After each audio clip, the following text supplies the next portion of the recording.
Então, vamos orar. Senhor, obrigado por este dia, por estarmos em Tua presença, Deus. Nos ensina, meu Deus Pai, a ter paciência, a confiar em Ti, a ser mais dependente de Ti, Senhor. Nos ajuda nas nossas fraquezas, nossas falhas, perdoa os nossos pecados. Senhor, nos ajuda, Senhor, a enfrentar os obstáculos dessa vida e nos reveste de poder espiritual para enfrentar, meu Deus Pai poderoso, aquilo que é intransponível, Senhor, que não podemos vencer.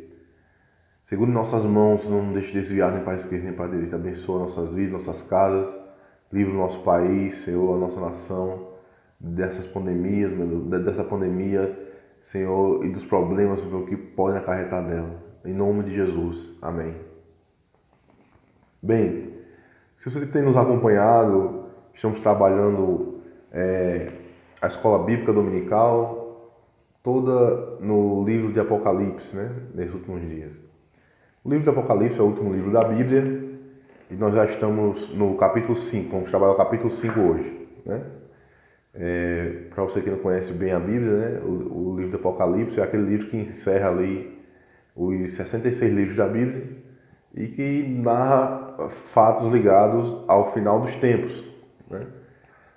Sinais que vão se intensificando, crescendo até o ponto que nós vamos saber que o Senhor Jesus está às portas, né, de estabelecer o seu reino definitivamente de uma vez por todas, né?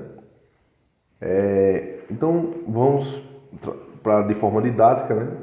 Vamos pegar o capítulo 5, tem 14 versículos, vamos dividir em 3 partes, né? Eu vou ler a primeira parte e faço os comentários e assim sucessivamente, né? Vamos ler os versículos de 1 a 5 primeiro, né?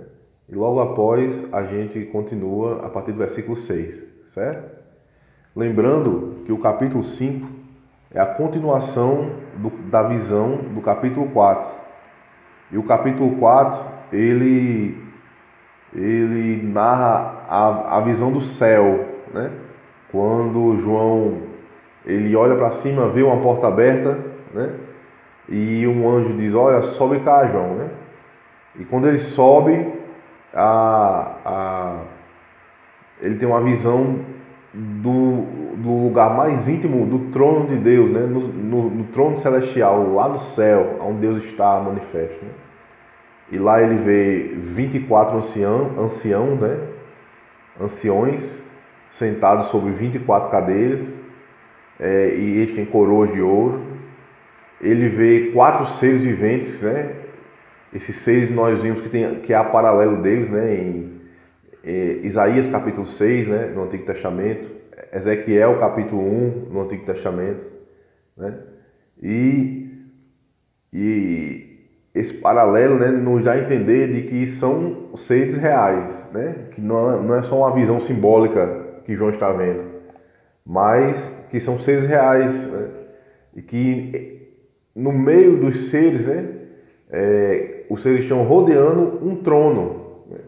E sobre o trono está aquele que governa todas as coisas, né? Que seria Deus, o Jeová, né? E o Deus Todo-Poderoso.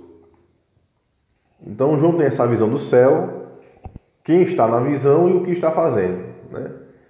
Os seres e os anciões estão adorando, né? E o capítulo 5 ele é a continuação dessa visão, né? A ampliação dessa visão. E o capítulos 4 e 5, né, que nós vamos estudar hoje, o capítulo 5, é uma introdução, na verdade, para o capítulo 6, né? Que é os 7 selos, a abertura dos 7 selos. Aí os 7 selos já é a revelação de fatos relacionados ao fim dos tempos, né? Que toda a visão serve de introdução para a abertura desses selos, né? E esses selos vão se desdobrar em taças, em trombetas, né? Sempre o número 7 aparece, né? Revelando primeiro uma marcação de leitura, né? Era mais fácil para as pessoas lerem quando era ouvido, né? Não havia muitos leitores na antiguidade. As pessoas tinham que ouvir e a história tinha que ficar marcada na cabeça delas, né? Então essa esse uso de números, né, de marcas de leitura, ajudava muito as pessoas a lembrarem da história, né? 7 taças, 7 trombetas, né? As 7 igrejas, etc. Então, ao mesmo tempo, o número 7 acaba sendo usado como uma maneira de desdobrar os fatos, né? Número 1, número 2, número 3, vai desdobrando os fatos, vai intensificando os fatos, né? Às vezes é o mesmo fato, só que ele é mostrado mais à frente de forma mais intensa, né? É como se viesse aquele juízo mais leve, depois viesse um da mesma forma, só que mais intenso, né? Mais pesado e por aí vai, né? Então havia esse uso do número 7, né? Para várias finalidades, né? O uso de números, de marcações, né? Você conseguia marcar o fato da história na sua cabeça, memorizar e até recitar, né? Quem sabe, né? Então o Apocalipse não foi usado só para estudos bíblicos profundos. O Apocalipse era usado para devocional, né? Para que as pessoas lembrassem, né? Da mensagem de Deus. Amém? Então, vamos começar o capítulo 5, né? Eu vou ler do versículos 1 a 5, a gente dá uma pausa e comenta, tá bom? Vamos lá. Vi na mão direita daquele que estava sentado no trono um livro escrito por dentro e por fora, de todo selado com 7 selos. Vi também um anjo forte que proclamava em grande voz: quem é digno de abrir o livro e desatar os selos? Ora, nem no céu, nem sobre a terra, nem debaixo da terra, ninguém podia abrir o livro, nem mesmo olhar para ele. E eu chorava muito, porque ninguém foi achado digno de abrir o livro, nem mesmo de olhar para ele. Todavia, um dos anciões me disse: não chores, eis que o leão da tribo de Judá, a raiz de Davi, venceu para abrir o livro e os seus 7 selos. Vamos dar uma pausa aqui. Bem, essa visão do rolo do livro, né, na mão direita daquele que está sentado no trono. Esse livro, essa questão do livro, né, no céu, livros no céu, né, aparecem, tem paralelos na Bíblia, né? Se você for ver Ezequiel capítulo 2 e 3, Isaías capítulo 29, Zacarias capítulo 5, né? Esse livro no céu aparece em outras partes da Bíblia. Bem, qual era o problema desse livro, né?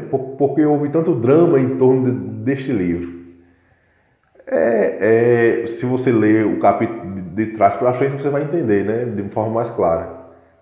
Por que João chorou? Por que o anjo clamou por causa desse livro? Por que João chorou? Né? Ora, quem está no trono, ele determina o fim dos tempos, né? As coisas vão acontecer como ele determinou, né? Então, o livro está na sua mão direita, né? Ou seja, é possível que o que ele quer seja revelado, né? E essa revelação é para o nosso socorro, né? É para que nós tenhamos chance diante dos fatos dos últimos tempos. Se nós tivermos a revelação desse livro, nós teremos alguma chance, né? Não será uma catástrofe completa, mas haverá salvação no final das contas, né? Então, as coisas vão acontecer do jeito que elas vão acontecer, né? Os eventos do juízo, eles vão acontecer, né? Independente de qualquer coisa. Então, por isso que há um clamor do anjo, né? Nossa, e agora quem vai abrir o livro, né? E ninguém podia abrir o livro. E João começou a chorar, entrou em desespero, né? Entrou em desespero. Então, o versículo 5 a parte mais, a parte central dessa primeira parte, né? Um dos anciões, um daqueles 24 anciões, né, que estavam assentados nos 24 tronos ao redor do trono principal, ele se aproxima de João e diz: olha, João, não chores, né? Eis aqui quem é digno de desatar os seus, né? O leão da tribo de Judá, a raiz de Jessé. Ele venceu para abrir o livro. Essa figura do leão remete muito a raiz de Jessé, né? Raiz de Davi, aliás, raiz de Davi. remete muito àquela figura do Messias, né? Do Messias que reina, que veio para reinar, né? Lá em Gênesis capítulo 49, a tribo de Judá, né? O que é Judá era um filho de Jacó e que veio se tornar uma tribo, né? E uma das promessas que Jacó profetizou para Judá, seu filho, era que o cetro não se arreda de Judá, né? Judá é um leãozinho, ou seja, essa figura do leão associada à tribo de Judá, né? Já está falando do comando que Judá exerceria sobre a nação de Israel, né? E também é vista como uma promessa messiânica, né? Se o cetro está com Judá, Judá é um leão, né? Então o grande comandante virá de Judá, né? E Davi era da tribo de Judá, né? Ele era filho de Jessé, né? Tinha uma ascendência até Judá. E a raiz de Jessé, a raiz de Davi é aquelas promessas feitas a Davi, né? Faz referência às promessas feitas a Davi no Antigo Testamento, em que o Messias viria da linhagem de Davi, né? E de fato veio, né? José e Maria eram da linhagem de Davi, né? Através de dois filhos diferentes, né? Descenderam de dois filhos diferentes, José e Maria, e Jesus tinha uma ascendência até Davi, né? Então ele cumpria esta profecia, né? Ele era rei não só porque devia ser rei, porque podia, mas por direito, né? Então Jesus, ele é a raiz de Davi, né? Davi lhe chama Senhor, né? E Jesus coloca isso em pauta diante dos seus adversários, né? Por que as pessoas estavam chamando Jesus de Messias? Então os fariseus, os sacerdotes da época de Jesus ficaram escandalizados com isso, né? Messias era algo importante demais, não podia ser um título um título reclamado por qualquer um, não. Só um poderia reclamar o título de Messias, né? Seria algo muito sério, seria o reino de Deus ser estabelecido, seria Deus na terra. E eles iam questionar Jesus, e Jesus diz: olha, vocês dizem que o Messias é filho de Davi? Sim, é filho de Davi, né? E por que Davi lhe chama Senhor?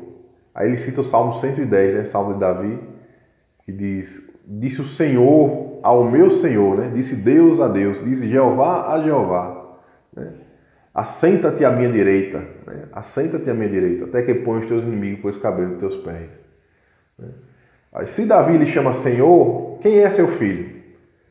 E assim Jesus afirmou sua própria divindade e ainda deu um bug na cabeça lá dos seus adversários, né? Então o Messias é superior a Davi, né? O Messias, na verdade, é o Deus de Davi. Disse o Senhor ao meu Senhor, né? Então, essa questão de Jesus como raiz de Davi, né? Faz menção tanto ele como rei, mas também se faz referência a Davi. Davi o chamava de Senhor, né? Faz menção da sua divindade, né? Então, ele deveria reinar não só porque ele tinha o poder, né? Mas porque também tinha o direito de reinar, né? E esse leão da tribo de Judá, a raiz de Davi, ele venceu, né? Ele venceu, por direito, para abrir o livro e os seus 7 selos. Então, esse leão, este Salvador, nos deu uma chance diante dos fatos futuros. Nós não vamos perecer de todo, né? Há chance, há salvação, né? A revelação do livro, alguém se tornou digno, né, para revelar o livro. Então nós vamos ter chance diante dos fatos futuros, né?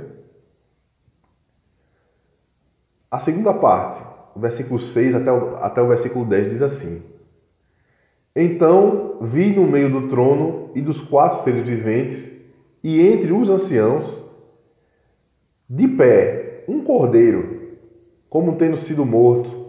Ele tinha 7 chifres, bem como 7 olhos, que são os 7 Espíritos de Deus enviados por toda a terra. Veio, pois, e tomou o livro da mão direita daquele que estava sentado no trono. E quando tomou o livro, os 4 seres viventes e os 24 anciões prostraram-se diante do Cordeiro, tendo cada um deles uma harpa e taças de ouro cheias de incenso, que são as orações dos santos. E entoavam um novo cântico, dizendo: Digno és de tomar o livro e de abrir-lhe os selos, porque foste morto e com o teu sangue compraste para Deus os que procedem de toda a tribo, língua, povo e nação. E para o nosso Deus os constituíste reino e sacerdotes, e reinarão sobre a terra. Uma pausa aqui.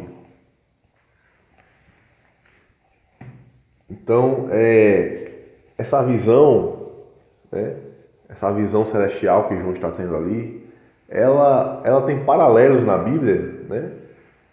Esses seres viventes, os seres viventes ao redor do trono, por exemplo, eles aparecem em Isaías 6 e em Ezequiel 1, como eu já falei. Então, o dá a entender, até o trono também, né? O trono que está entre os seres viventes, né, aparece também. Então, dá a entender que seria uma visão literal, né? Algo que realmente está lá no céu agora, nesse instante, né? Há um trono, Deus está sobre o trono, há seres viventes, esses serafins, como diz lá em Isaías, né? Esses seres que têm eles andam também com um formato estranho, né? Por exemplo, tem os seres viventes e ao lado deles tem anéis que giram, né? Anéis entrelaçados um no outro que giram ao redor dos seres ou próximo dos seres, como está lá em Ezequiel capítulo 1, né? Então é uma visão estranha, né? São seres que têm olhos por todo o corpo, por dentro e por fora, né? Então há esse paralelo. Porém, quando se cita aqui a passagem do Cordeiro, né? Se relata aqui o formato do Cordeiro, né? Ali seria a forma do Messias, né? A forma como ele está no céu. Mas fica estranha essa forma, né, de Cordeiro. Então Jesus não é um homem, né, com braço e perna, cabeça, né? Ele é um cordeiro, na verdade. Não é isso que a visão não está querendo dizer, certo? O Senhor Jesus se manifesta de várias formas, o Espírito de Deus se manifesta de várias formas, o próprio Deus Pai se manifestou de várias formas diferentes, né? Mas aqui com certeza é uma visão simbólica, né? O cordeiro já faz menção ao sacrifício, né, da lei, né? Era o cordeiro pascual, aquele cordeiro que era sacrificado uma vez ao ano para perdão dos pecados do sacerdote que estava oferecendo e de todo o povo, né? Mas Jesus foi o sacerdote perfeito e ofereceu o sacrifício perfeito porque ele mesmo não tinha pecados, né? Então ele ofereceu o sacrifício pelos pecados dos outros e não dele mesmo. E esse sacrifício foi aceito, né? Essa é só uma das formas que nós explicamos a forma como Jesus nos salvou, né? Há outras formas na Bíblia, né? A morte do testador, a semente quando é lançada no solo e várias outras formas. Mas essa é a do Cordeiro, era aquela forma explícita que estava na lei, né? Os sacrifícios rituais da lei de Moisés. Quando Jesus apareceu para começar o seu ministério terreno, né? Para começar a pregar o Evangelho, aí João Batista apontou para ele e disse: Eis aí o Cordeiro de Deus que tira o pecado do mundo. Então, dizendo isso, todo mundo já sabia quem era Jesus e qual era o significado do que João estava dizendo, né? Alguns demoraram para cair a ficha, né? Os apóstolos, por exemplo, a maioria deles eram discípulos de João Batista, e eles começaram a seguir Jesus, mas não perceberam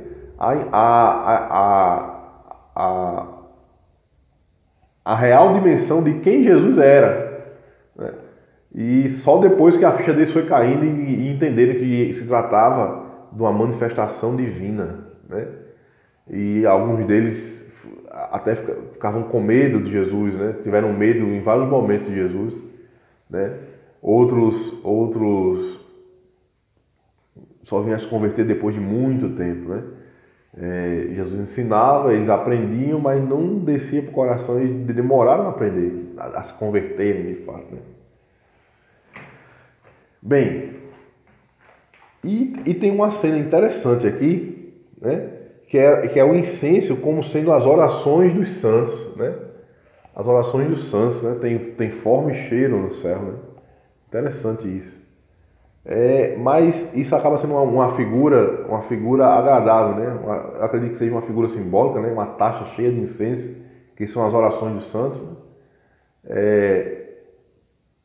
Se for uma imagem literal, né?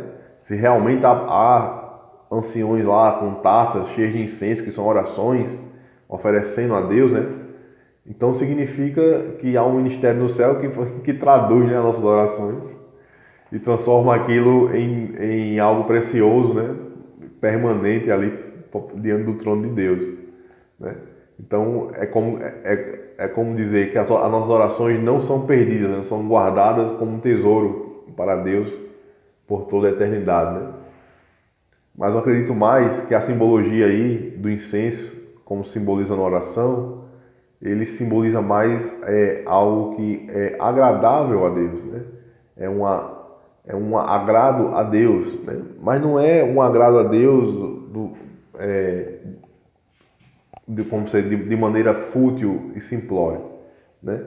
A oração ela agrada a Deus porque ela demonstra dependência de Deus e confiança em Deus, né? Deus sabe tudo que nós vamos orar. Deus sabe tudo que nós precisamos. Sabe os perigos que nós corremos, que nós mesmos às vezes não sabemos, né? Mas a oração ela acaba sendo um exercício de fé, né? Ela exercita a nossa fé, a nossa confiança, a nossa dependência. Então, ela exercita a nossa comunhão com Deus, né? A oração bíblica, ela não é desprovida de virtudes, né? Quando você ora, se sua oração é bíblica, você deve orar com confiança, com humildade, com gratidão, né? E essas coisas ali exercitam, né, na espiritualidade, né? Então Deus se agrada muito das pessoas que perseveram na oração, mas na oração bíblica, né? Orar a Deus em nome de Jesus, né? Sem nenhum tipo de egoísmo, ou de soberba, ou de idolatria, né? Ou de outras coisas mais. Então nós temos um acesso direto a Deus dado por Senhor Jesus Cristo, né? Então, no versículo 9 é dito assim que este cordeiro, né, comprou povos de toda tribo, língua e nação, né? É uma das passagens mais belas da Bíblia, que eu acho, né? Não importa o seu histórico, a sua procedência, não importa de onde você veio, né? Não importa o seu histórico, né? Você tem chances de herdar o reino de Deus, né? Você é um alvo de Jesus Cristo para que você adentre ao reino de Deus, né? Ele deseja isso, né? Que todos nós venhamos a participar do reino de Deus. Jesus já comprou esse direito, né? Jesus já comprou esse direito. Ele nos comprou, né? Ele tem o direito de nos dar o reino de Deus, né? Mas nós temos que assumir um compromisso com Cristo, né? O reino de Deus tem que estar presente já no nosso coração, né? Ele não vai salvar as pessoas que ele não pode comandar. Jesus só salva quem ele comanda, né? Quem está sob o seu comando. Então nós temos que nos submeter ao comando de Cristo. Na verdade, nós temos que nos render todos os dias ao comando de Cristo, né? Bem, vamos à terceira parte, a terceira e última parte, que diz assim, versículo 11 até o 14. Vi e ouvi uma voz de muitos anjos ao redor do trono, dos seres viventes e dos anciãos, cujo número era de milhões e milhares de milhares, proclamando em grande voz: digno é o cordeiro que foi morto, de receber o poder, e riqueza, sabedoria, e força, e honra, e glória, e louvor. Então ouvi que toda criatura que há no céu e sobre a terra, debaixo da terra e sobre o mar, e tudo o que neles há, estava dizendo: aquele que está sentado no trono e ao cordeiro, seja o louvor, e a honra, e a glória, e o domínio, pelos séculos de séculos. E os quatro seres viventes respondiam: amém. Também os anciões prostraram-se e adoraram. Amém. Bem, esta visão, né? Esta visão esse louvor, né, ao que está sentado no trono e ao Cordeiro, né, demonstra que eles estão em comunhão, é um plano em conjunto, né? Deus Pai, Deus Filho, né? Nós vimos também que o Espírito Santo, né, está com o Cordeiro, né? 7 olhos, né? No versículo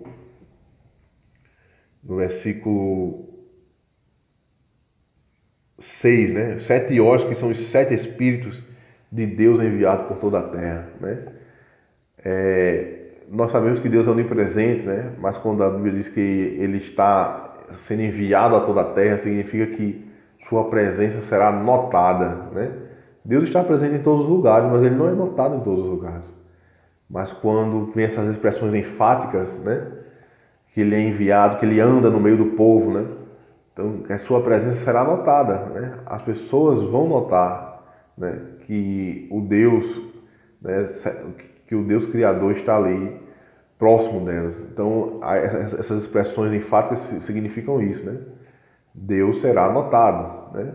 Ele vai se fazer ser notado, né? Então, esse louvor e adoração aqui, né, é um louvor em conjunto, né? Milhares e milhares e milhares de anjos no céu. Depois aí vem a cena para a terra, né? Toda criatura que há no céu e sobre a terra, não é? Já no céu seria no firmamento aqui, né? Seria o nosso planeta, né? Então, a natureza toda adora a Deus. Os céus, os anjos no céu adoram a Deus, né?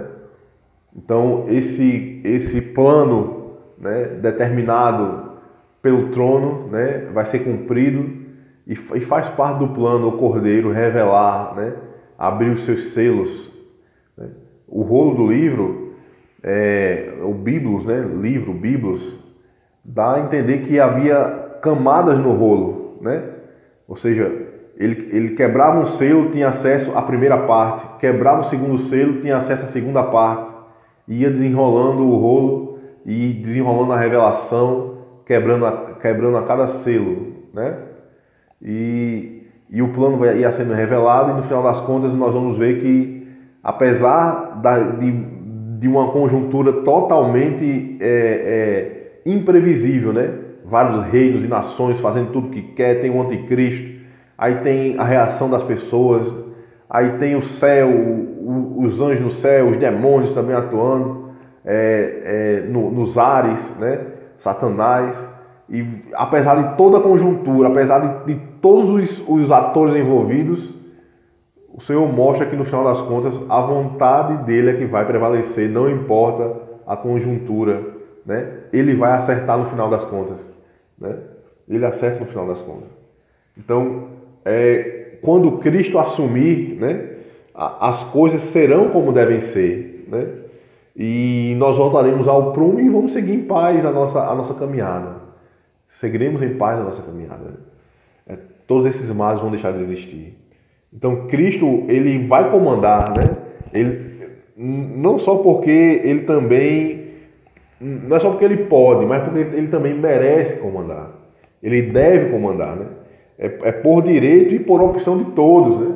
Então a adoração do céu, a adoração na terra significa que Cristo vai governar, comandar por direito e por opção do céu e da terra, né? De todos os seres viventes. Então é muito importante para nós, né, que esse reino de Deus que se consumará no futuro, ele já esteja presente em nosso coração, né? Como diz a Bíblia, como diz Jesus. O reino de Deus está no coração de cada homem, já está presente, né? É muito importante que nós adentremos ao reino de Deus desde já, desde agora, entregando a nossa vida, né? O nosso coração em Jesus. Então nós não devemos esperar pelo tempo cronológico da consumação dos séculos, né?